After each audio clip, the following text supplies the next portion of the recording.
everyone, I'm Deanna Corby with Deanna Corby Dressage. I'm a dressage trainer, instructor, competition judge, and USDF bronze medalist. Thanks so much for joining me today, and if it is your first day here, welcome to my equestrian YouTube channel. Be sure to look just below this video and you'll see the red subscribe button. Go ahead and click that button and you will see new content every Tuesday and Thursday. I mainly focus on horse training tips, rider position tips, and product reviews. Today I want to talk with you guys about something I feel very passionate about, and I might have some people that disagree with me, and that's all right, that's your opinion.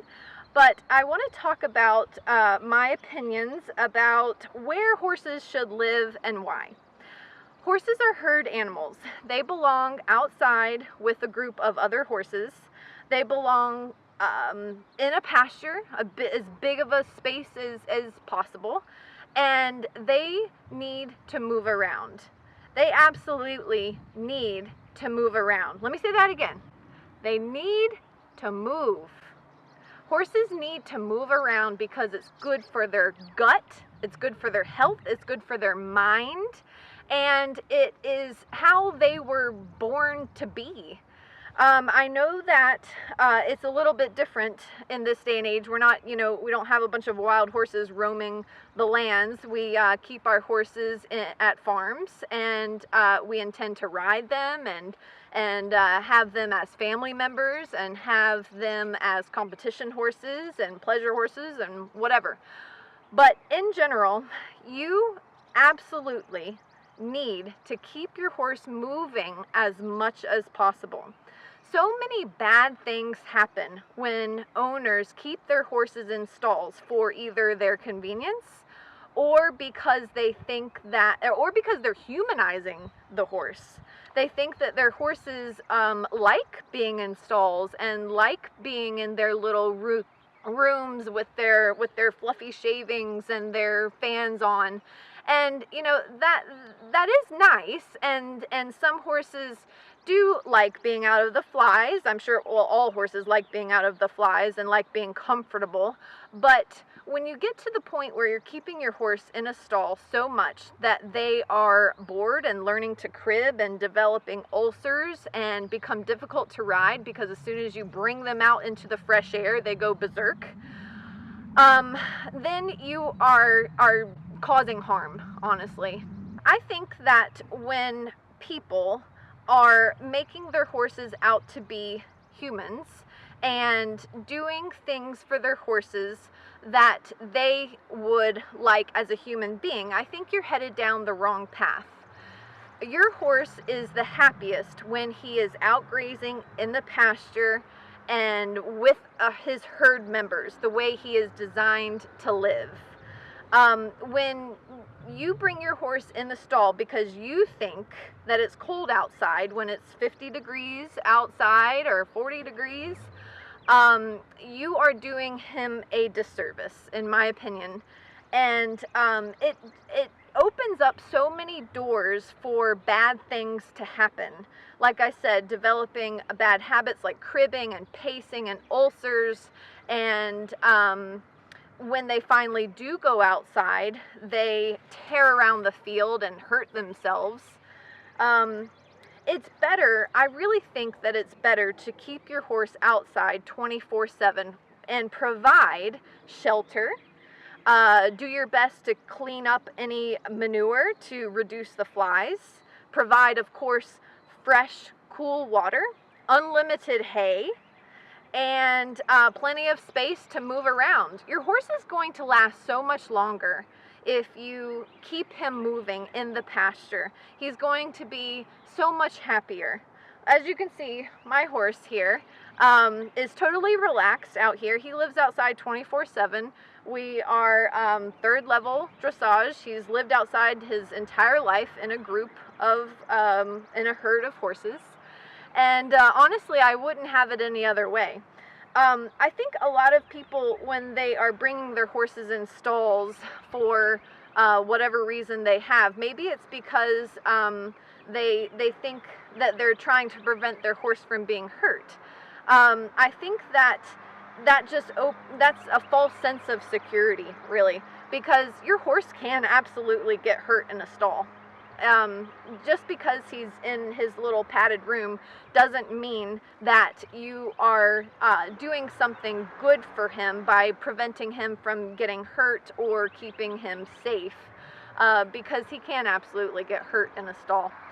I want to share with you a little story of a horse that I had in training. This horse, I learned, was kept in a stall its entire life.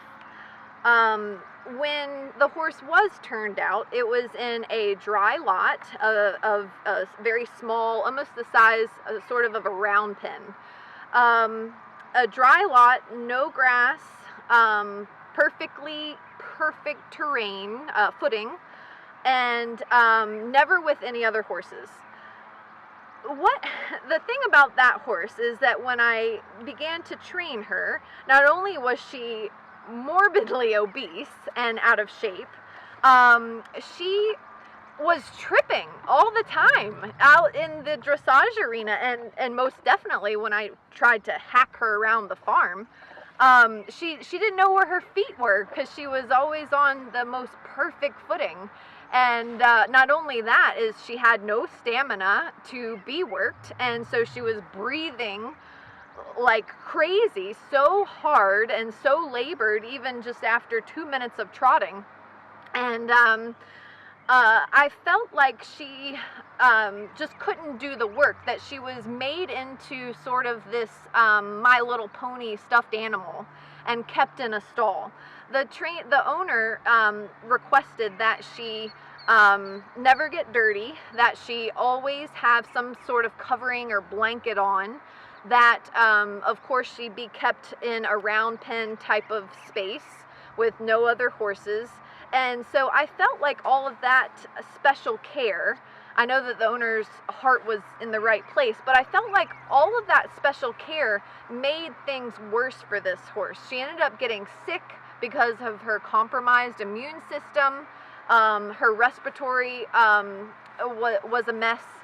Her respiratory system was a mess, and she was just tripping all the time, and we looked at, her shoes, and that was all fine and everything, but and again, like I said, she was morbidly obese. So I just don't understand what kind of life that is.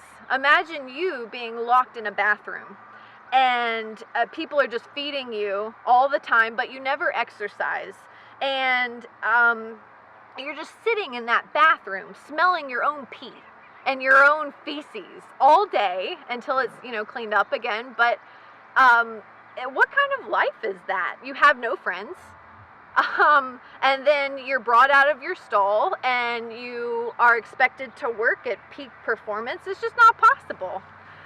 So honestly, if you think that you're doing your horse a favor by keeping your horse in a stall, you're just wrong.